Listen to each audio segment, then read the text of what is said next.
paso la palabra a José Manuel Gutiérrez, director del Instituto de Física de Cantabria. Bueno, muchas gracias, Mónica, muchas gracias a todos por estar siguiendo este webinario. Bueno, yo intervengo el último, así que trataré de hacer un poco de síntesis, como hacemos en el Atlas, de cuál ha sido mi contribución.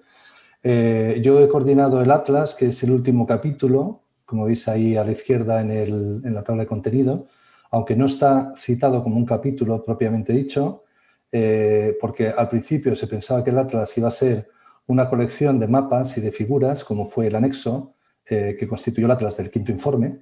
Lo que pasa es que en este sexto informe el Atlas fue concebido, ahí intervenimos sobre todo los coordinadores de este capítulo, pero yo creo que fue una visión común de todo el mundo, fue concebido de una manera más amplia y ya no se trataba de tener una colección de mapas, sino tratar de tener una síntesis, un resumen, región por región.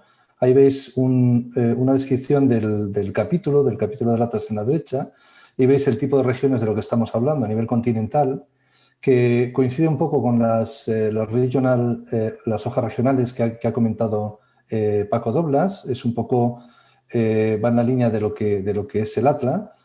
Y lo que al final acabó siendo el Atlas, que inicialmente fue pensado como un anexo, fue un capítulo más donde hacemos una síntesis de un breve resumen de los principales impactos o los principales factores que causan el cambio climático en las distintas regiones, proporcionando enlaces a todos los capítulos donde esta información es analizada en detalle, como por ejemplo al capítulo 11 para extremos, como acaba de detallar mi compañero Sergio. Y aparte de esta información textual, este capítulo, esta versión papel, desarrollamos también una herramienta interactiva. En lugar de tener los mapas impresos en papel, lo que pensamos fue hacer una herramienta interactiva donde estos mapas se pudiesen consultar online y se pudiesen consultar con mayor flexibilidad, porque la información regional era clave en este informe y resultaba imposible abordar un atlas de otra manera. Era imposible pensar en publicar varios índices, que al final es necesario, en formato papel, y de ahí surgió la idea del atlas que hemos coordinado desde España, desde el CSIC, con un montón de gente que son los autores del capítulo y otro montón de autores contribuyentes que han hecho falta para que al final este producto que no estaba pensado pues haya podido desarrollarse. O sea, esto ha sido un poco una innovación sobre la marcha que ha tenido un coste adicional, pero que esperamos que se mantenga. ¿Qué es el Atlas interactivo? Porque lo que es el capítulo en sí está muy bien sintetizado en las hojas regionales que ha comentado Paco, ¿vale? ¿Pero qué es el Atlas interactivo? Pues es una herramienta online que tiene dos componentes. La primera es Regional Information, donde básicamente es una aplicación basada en datos, hay observaciones y hay simulaciones de modelos climáticos para unas cuantas variables atmosféricas y oceánicas. Estamos hablando de temperatura, precipitación, viento, temperatura de la superficie del mar, pH en superficie también en el mar, hielo marino, ¿no? Y también índices derivados de estas variables, sobre todo índices extremos, que son relevantes para el capítulo 11. Entonces, la idea es que toda esta información se ha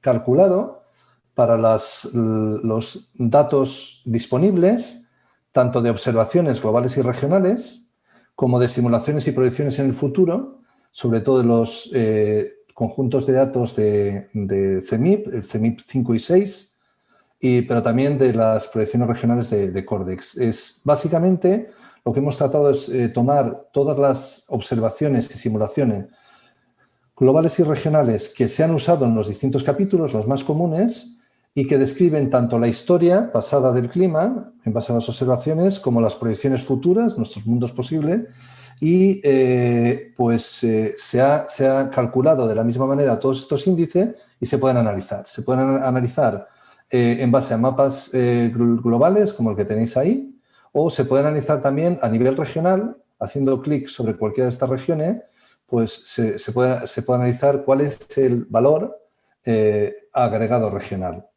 Entonces hay toda una serie de opciones de visualización que dan detalle tanto series temporales como una variable frente a otra, temperatura frente a precipitación, etcétera, etcétera, que podéis explorar por vosotros mismos en Atlas Interactivo. Y uno de los temas relevantes es que como al ser online, al ser interactivo, se pueden implementar distintas opciones. En el Atlas Interactivo soportamos las dos dimensiones de análisis que son comunes en todo el informe. Una de ellas es la usual, la del informe anterior, que se basa en periodos, como comentó Yolanda Luna, el futuro cercano, medio y lejano a final de siglo, para distintos escenarios, pero también soportamos una nueva dimensión de análisis que está convirtiéndose en hegemónica para muchas aplicaciones, que es la basada en niveles de calentamiento, que también comentó Yolanda Luna al final de su presentación, y podéis encontrar el informe en múltiples lugares. Es decir, si paramos el calentamiento a 1,5 grados, o a 2, o a 3, o a 4, estos índices qué pinta tienen a nivel regional y a nivel global. Todo esto,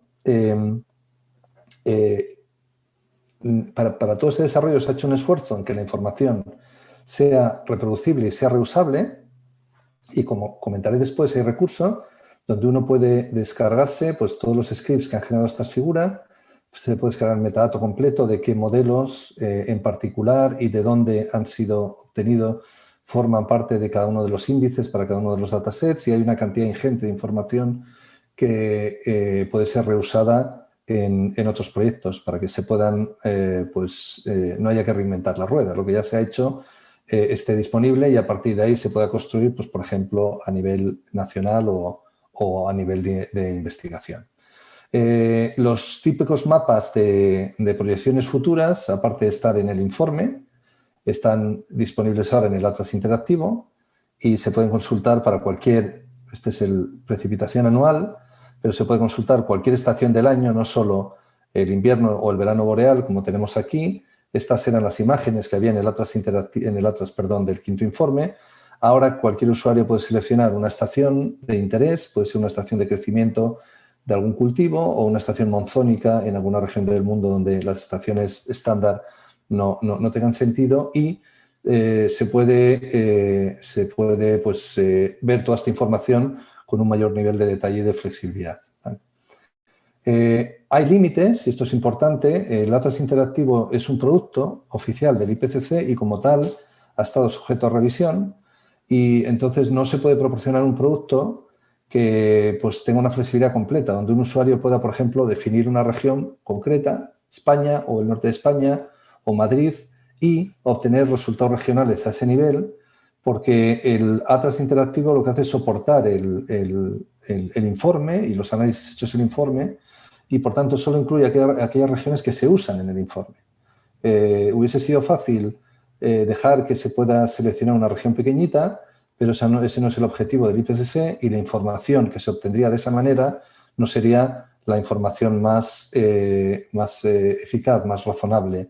Cuando uno va a escalas más pequeñas, necesita analizar la información con mucho mayor detalle que el que se hace en el Atlas Interactivo. Es decir, el Atlas no es un servicio climático, es algo que sirve a los propósitos del IPCC. Y todo esto está comentado en detalle, todos los aspectos metodológicos, en el capítulo 10, que es el que coordinó Paco junto con otros autores.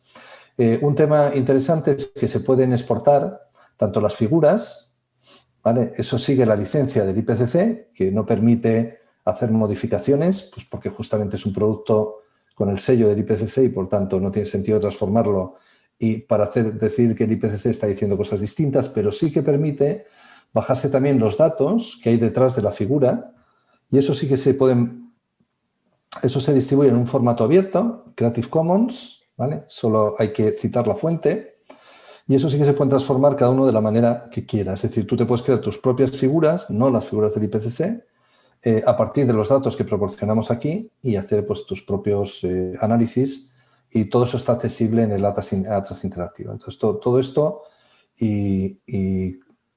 todo esto pues, ha llevado un montón de tiempo de planificación, de iteración, de discusión, pues porque hemos tenido que pues, ir haciendo la carretera a medida que avanzábamos.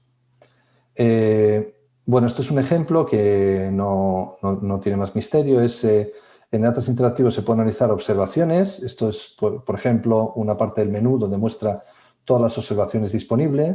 Y hay observaciones globales, pero también regionales, como tenéis aquí EOPS en Europe, Aphrodite en Asia, etcétera, etcétera. Hay un montón de información que a veces no es fácil de analizar, pero que está analizada en detalle en los distintos capítulos del informe y se puede analizar pues, a nivel global en mapas o seleccionando en una región.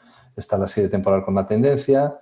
A nivel global o a nivel regional, en este caso sería el dataset regional para Europa, esto es EOPS, un dataset de referencia en Europa a una mayor resolución con mayor detalle y lo mismo para las proyecciones. Esto yo os invito directamente a que uséis la herramienta y bueno, hay documentación, etcétera, para que os hagáis una idea de pues, cuál es su alcance y su objetivo. Ya para terminar... José, sí, tendríamos que ir terminando. Sí, hay un segundo elemento que es el Regional Synthesis, donde no solo hay información basada en datos, o sea, en Regional Information